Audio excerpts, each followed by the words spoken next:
Yo, welcome to Spectator Sporting. I'm Zach Roach along with my partner, Mr. Adi Wally. We got a big show. We doing a review of the big fight, and you know we talking boxing. You know we brought Byron here with us, and we got Julio from Hard War Bangers. Let's talk about the review of the fight between Francis Ngannou and AJ Joshua.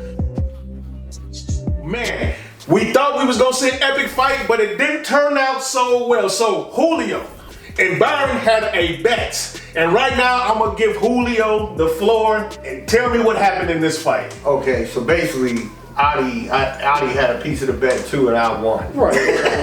So basically, what happened was, I didn't predict the early KO, but I did predict Joshua coming out with the jab. He did the body work, and then he softened Ngannou up. He timed him with the right hand, and once he landed the right hand, he had him hurt. He didn't really follow up on him and get on him, but he already figured him out. So he really just, methodically broke him down and got him out of there. It just only took 2 rounds for him to do it.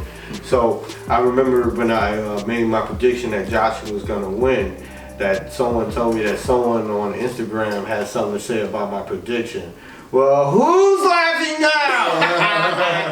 But aside from that, I can see why people would think that Ngannou was going to win. He's a strong guy, and seeing that his punching power from the MMA or UFC side.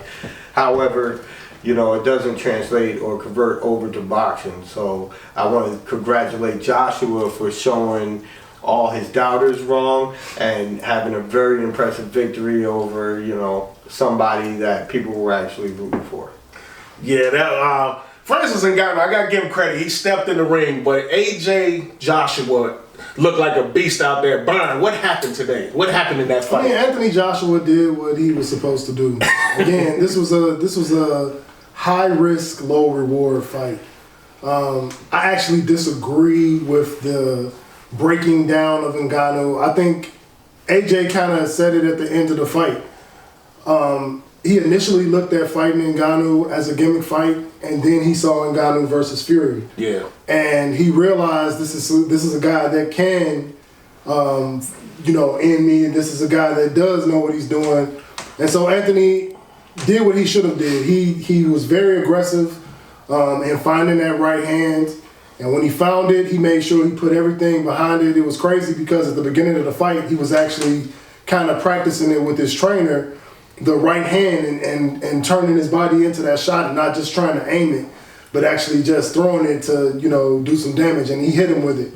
And so this was it was a good fight as far as Anthony Joshua basically doing and kind of asserting himself that, we're not going to let a guy from MMA coming here against our top 2 stars, and he definitely did what he was supposed to do. It was a good shot. Great knockout. Definitely. Knocked him down 3 times, second round knockout. Adi, talk to me about the fight. What did you see in this fight today? Yeah, straight right hand by Anthony Joshua in the first round. Knocked Ngannou down in the first round. So we're thinking like maybe he'll bounce back. Maybe that'll kind of wake him up and he'll recover from that and box well throughout the fight. But then he took a vicious right hook in the second round. Got up from that, and then we're like, okay, here comes the finishing move. Yeah. And then he got him with another knockdown, and he was on the canvas for, 10 minutes? It seemed like. He might still be down. Yeah. It's like, is he going to get up? I'm sorry. Yeah. Let's not pile on Ngannou. Yeah. I'm glad he got up, you know what I'm saying? I was like, damn, man, hopefully he's okay. He got up, he was fine and everything. He came in there, he took on a huge risk coming from MMA to boxing, and he had a lot of momentum, and it was looking like he was gonna make history, possibly. But Anthony Joshua, he's back. Yeah. Anthony Joshua is back. Okay? Yeah. Like he lost to Usyk in that second fight. In that second fight, he still fought a really good fight in that second fight against Usyk. But in 2023, he got really active. The opposite of what Wilder does. Okay, he fought 3 times in 2023. He kept building momentum, got a couple of stoppages. That's the key, fighting every 4 months. 4 fights in 11 months. Yeah. So that was huge.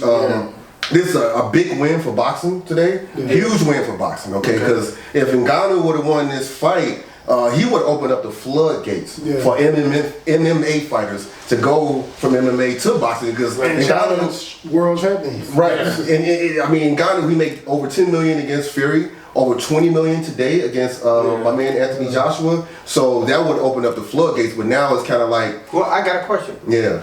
Okay, well, seeing as though Ngannou had a fight that could be argued that he beat Tyson Fury, because I've heard people say that, but then now he's been put in with Joshua and he's been knocked out in the second round, like totally dominated. So, in theory, did Fury just get exposed? No, he did not, because I think Fury, like you said on his previous show, he was like more out of shape for that fight. He wasn't in his regular shape, his fight shape. He underestimated Ngannou. There was an element of surprise. So Joshua didn't have that element of surprise. He said it at the end of the fight. He looked at the fight. I saw him against Fury, and I was coming out here to win this fight. Like I was, and that's we all saw, the shape that Fury was in coming into that fight. Okay, Fury wasn't in his top tier shape. Why did y'all bet on him then? Why was y'all talking all this crap before y'all bet on him? That's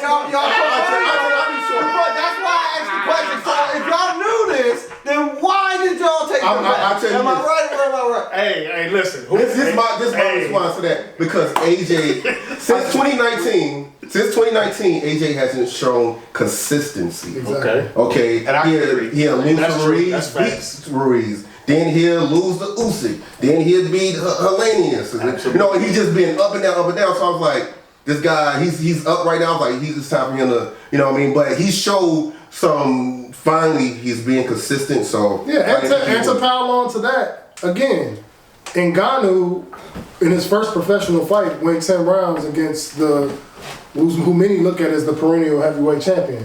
And so I'm not discrediting that fact, and I'm not, saying that he went in there his first professional fight and went 10 rounds with the heavyweight champion. Thanks. And also, AJ, he doesn't win when the lights are bright. And as much of the people that are going to come on and AJ's back, AJ's this, AJ's back against Ngannou. But AJ's last fight, people saw holes in it. And if he fights another big fight, if he does get the winner of Fury Usyk, which I don't think he will, but if he does, he's going to be a heavy underdog in that fight. And he's probably going to lose that fight. So, I mean, you get out everything that you have to get, and enjoy this victory. But there's a down to this roller coaster, ladies and gentlemen. There's a down slope to this London Bridges. So let me ask y'all something. They fall down. Let me ask y'all something about Ngannou. So could he have approached it different? Like coming to this fight, or what? Like, is it something he could have did different, or maybe he attacked from a different perspective, or this was inevitable? If you rooted for Ngannou, you rooted for the underdog. I mean, this is a Anthony Joshua is a world champion. Okay, Tyson Fury is a world champion, and so I think what happened was supposed to happen. We rooted for chaos. We rooted for the guy with the power to come in against the guy who's up and down, who the bright lights kind of dim him. And so I don't think this is something that needs to be dissected, and I don't think you should take the parts of this and kind of overanalyze them as like they shouldn't have been here. I appreciate the fact that Ngannou, from where he came from, negotiated 2 top-tier fights where he made in excess of almost $40 to $50 million. Yeah. And I'd rather celebrate that. I'd rather celebrate that Anthony Joshua can move forward on a win streak that he has, and puts himself in position to be greater in the heavyweight division. I think it's a win-win on both sides. Yeah, win-win. But the thing about what he could have did differently, I did notice against Tyson Fury, orthodox fighter, my man Ngannou came out. He was in southpaw stance a lot, which fucked up. I mean, really confused Fury. Right. So, but to kick it off against AJ, my man Ngannou kicked it off in orthodox stance. I think he should have started from the get-go in southpaw stance to throw off AJ, because AJ probably was preparing for orthodox, and he came out of orthodox. He should have came out in southpaw. Looked like he switched to Ngannou switched to southpaw after he got knocked down already, and it was too late. It was too late. Yeah. I think after that first knockout, it looked like he was out of it because he got hit square and he just. I don't think he could have game planned his way to we rooted for chaos and we rooted for what was going to happen against Fury and translate to this fight. But I think Joshua kind of reigned supreme with what he said at the end of the fight. He said, "I saw that fight," and it was like, "Nah, he wasn't going. I'm not about to lose to this guy." All right. I can see that, but I don't know. When looking at the fight, I saw things in Ngannou that made me say, like, okay, he lost this bad against Joshua, but he fought so well against Fury. So judging off of those two performances, it makes me ask the question: can Ngannou beat any good heavyweights? Right? So with me, I'm looking, I'm analyzing, how many good heavyweights we got in the game, how many young guys we got in the game, who's coming up, who's going down, who's running it, and I think you guys. I agree with you saying Ngannou was a breath of fresh air to boxing. So I don't think that he should stop boxing. I think that he should have picked his battles a little better. He aimed for the top in his first two fights. He picked fights. the most lucrative. And again, you would have to know his origin story. He picked the most lucrative. Yeah. I mean, he got 10 plus million to fight Fury. He got 20 million to take a nap. And he doesn't have a lot of time left. And He'll be 38 years old exactly. in August. So it's not like he can just play around. Money. He gotta go for the jugular. If you Go think for the about money. it, if you really Who comes out of MMA and gets a fight with the top two guys? That's what I was gonna say. It almost makes you question, like, how did he get the fight? Out of all these people that deserves that's mandatory challenges. I think his performance against Fury got him this fight. Well, what was the performance before Fury that got him to fight with Fury? That's a good point. Just the UFC heavyweight champion. I mean, look at the state of I boxing. think it's the money though. The money was to be made. Like Exactly. Ngannou, the ticket sell. Like and you also MMA have is to look always at a who thing. invested into this fight. Absolutely. Saudi gets what Saudi wants. But I got a question for. I'm sorry, I don't mean it. But all of the experts picked Joshua to win. So this brings me back to my original question. Why did y'all bet? Not all of the experts. Yeah, all the experts. I wrote it down. All the experts picked Joshua. Not all the Yeah, that's all that during all the expert commentators during the event picked Joshua. Maybe I don't trust Joshua. You got, huh? Maybe I don't trust Joshua when the lights are bright. Like I said, consistency. It's a good bet. So Okay, just checking. Checking. Okay, so I'll bet against him his next fight. I guarantee you that. I'm gonna give Ngannou credit for what Byron said. The man, 38 years old, fought the two top heavyweights in the division, made over $40 million. So I give him credit for that. Close to 50. I give him credit. But let's talk about Byron. What should be the next move for Joshua now? What's going for now? Joshua, he absolutely just demolished Ngannou. Absolutely. What's next now? Like I tell you guys, do you want to live in imagination land? Because these guys, some guys might take you to imagination land, or do you want to live in a real world? And this is the real world.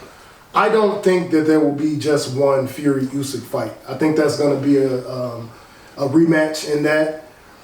So I don't think it's realistic to say that he's going to get the winner of that fight next. I think realistically he has two options, Wilder or Parker possibly. I would love to see him get Wilder out the way. I think Wilder is a wounded animal in the division, and it'll be a great kind of stocking stuffer for his resume and where he's going forward. So I would love to see him get Wilder later this year in a fight that, a couple years ago I picked Wilder, and now I might pick him in that fight.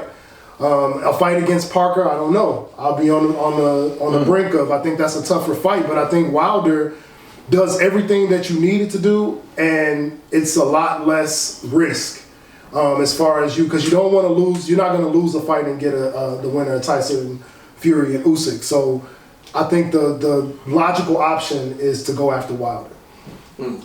Yeah, I feel you there. Adi, talk to me. What's next for AJ Joshua after a dominant performance right today? Well, yeah, he was interviewed after the fight. He said his focus is on the winner of Usyk versus in the Gypsy King. Okay, coming up in May. But yeah, like Byron was saying, it's probably going to be a rematch for that fight. And so AJ being very active has been working out really well for him. So he should look to fight someone else if he can't get one of those guys. So the IBF mandatory challenger is from Croatia, Filip Hrgović. Okay, the guy, he defeated the Chinese KO artist Big Bang Jang. He's 17-0. He's 31 years old. He has an 82% knockout rate. So that's an option for him.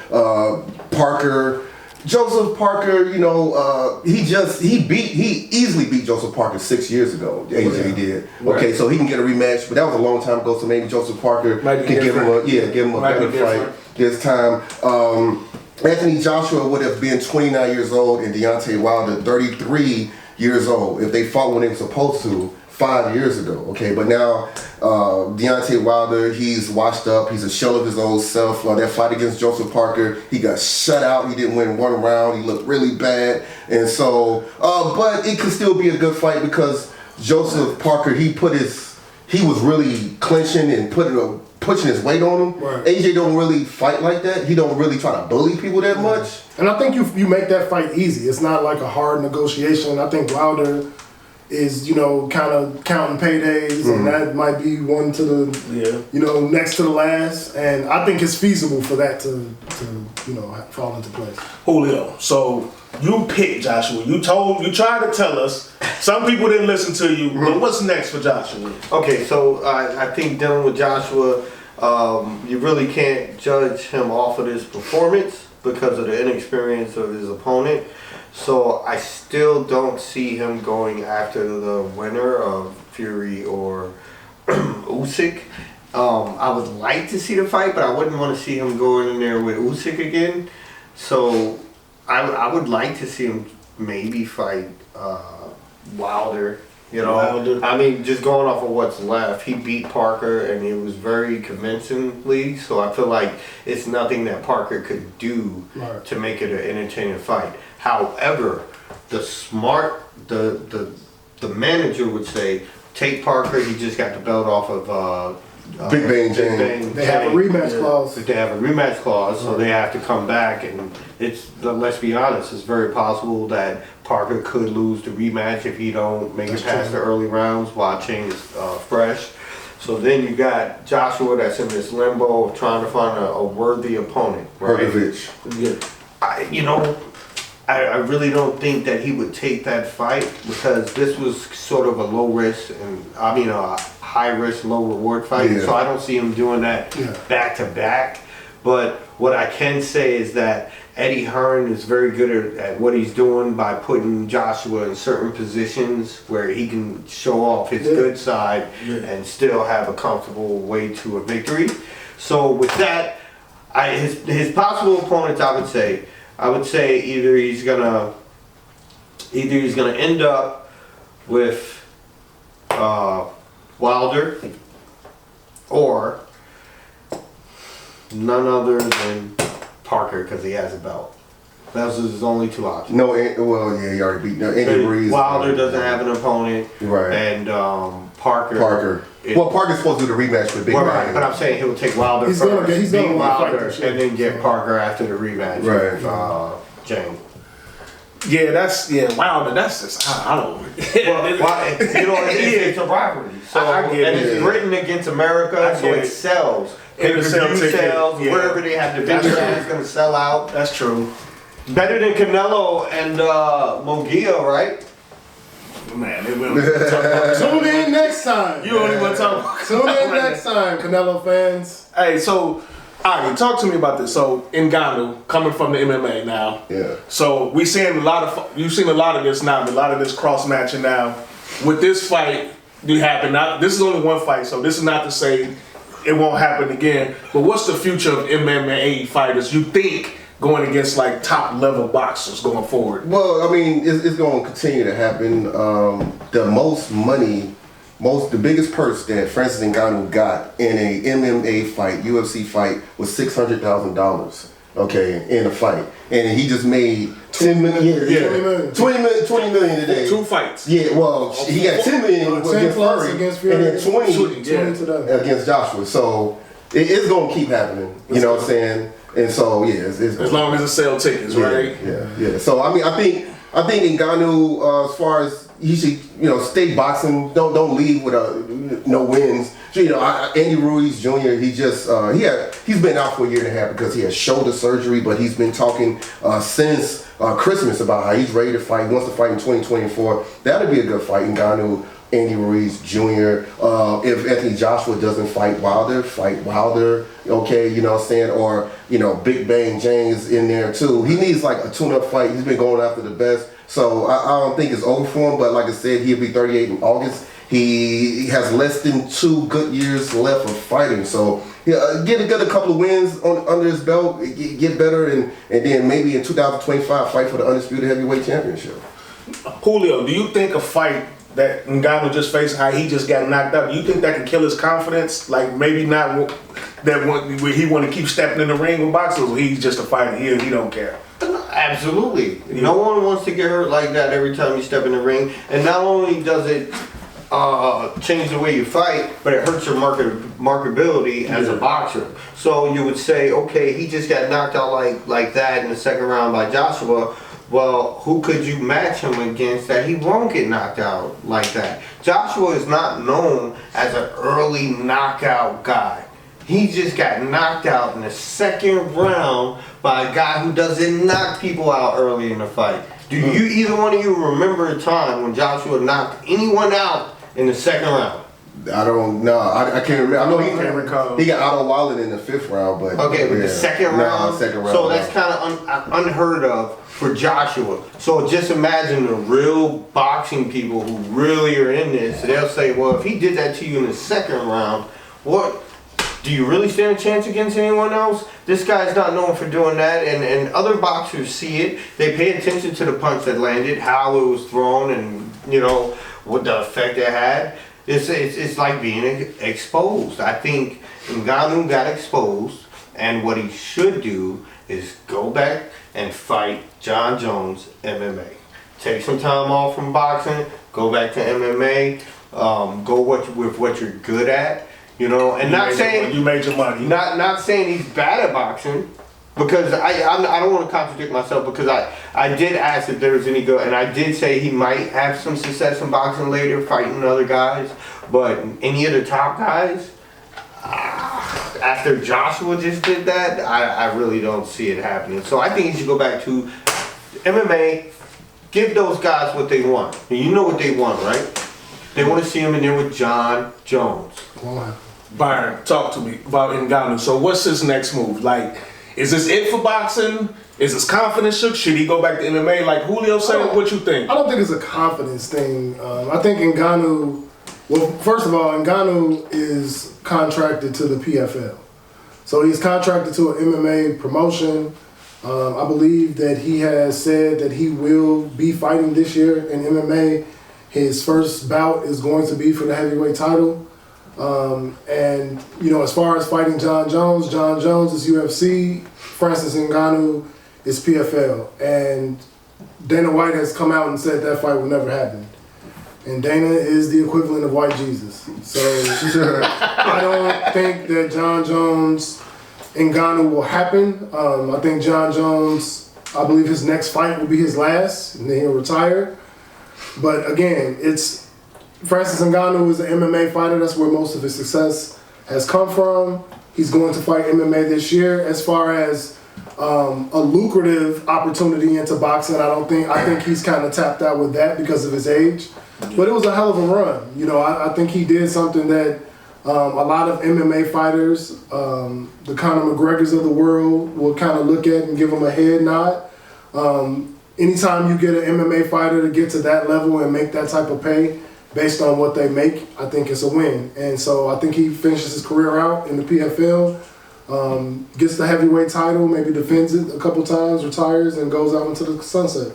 So no more boxing. You saying you think? I don't see him, because the thing is, for him to be a good boxer, he's going to have to just kind of take on the whole persona of being a boxer. He can't be both. Right. This late in his career. If he was younger, if it was a 28-year-old Francis Ngannou, then we could have that conversation about him taking lesser fights and kind of building himself up. Right. This guy's 38 years old. You know what? He's on a couple knee surgeries. Yeah. I mean, he's had a good run. It's over. You know who else is actually a good opponent for Ngannou? Logan Paul. He's over 200 pounds. They both got the same. They're both close to the same amount of fights. Logan Paul would not fight Ngannou. He would not fight Ngannou. I'm just saying. We're talking about cross promoting. Well, I think he might have opportunities. Not saying that he won't have any more opportunities in boxing, but I'm talking about at the level where you're fighting relevant champions. I think this was the last time we'll see him against a relevant champion, and we'll see him go into mixed martial arts, do what he's supposed to do, and I think once he has success, if he gets back to some success in MMA, I don't think he'll want to come back and fight these type of caliber championship fights in boxing. Absolutely. So I think it was a great run. I enjoyed watching both of his fights. Definitely didn't like the outcome, but I think it was good for the sport at the end of the day. Well, I'm gonna give him credit. Like, he made him some money. He fought the 2 top dogs, and now he know exactly where he stand at. But like Adi said, he's 30. Ngannou is 38 years old right now. In August, he's gonna be 38 in August. So I don't know how much fighting he got in anything left. You know what I'm saying? So we gonna see. But Joshua, we gonna see what happens after this. I know it's some stuff on the horizon. Some fighters could last that time. You know what I mean? So you got to look at, like, you got people like Bernard Hopkins. It's really up to Ngannou's condition and how he's doing his nutrition too. You know, some guys could actually pull it off. You know? Yeah. True. Well, I want to thank Julio from Hard War Bangers. I want to thank Byron. I'm Zach Rose, my partner, Mr. Adi Wally. You're watching Spectator Sport. Remember, go on to that page, subscribe to that page, and I think I pronounced all my names right this show. I made sure. Y'all got on me, and I'm with it. So I went and fixed that. But thank y'all. We'll see y'all later. Peace.